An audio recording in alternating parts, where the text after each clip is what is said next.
और अब ये जानिए, नवाज शरीफ और आसिफ अली जरदारी तारीख की सबसे बड़ी गलती करने जा रहे हैं। पीटीआई पर पाबंदी लगाने जैसी गलती की तो ये बाद में किसी को मुंह दिखाने के काबिल नहीं होंगे। साबिक वफाकी वज़ीर फवाद चौधरी की मीडिया से गुफ्तगू, कहा कि बानी पीटीआई को 14 माह से जेल में रखा हुआ है, बल्ले का निशान छीना गया, फिर भी लोगों ने वोट दिए। और आसिफ जरदारी आज तारीख के गलत रुख के ऊपर खड़े। पीपल्स पार्टी और नून लीग के हर रुकन को जो इस वक्त जरदारी और नवाज शरीफ के साथ खड़ा है, उसको मुस्तकबिल में अपनी नजरें नहीं मिला सकेगा सियासत।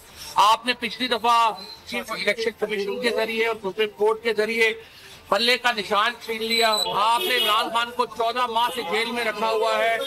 पीटीआई को, इमरान खान को क्या फर्क पड़ा है? सब्सक्राइब करें और बेल दबाएं ताकि कोई खबर रह न जाए।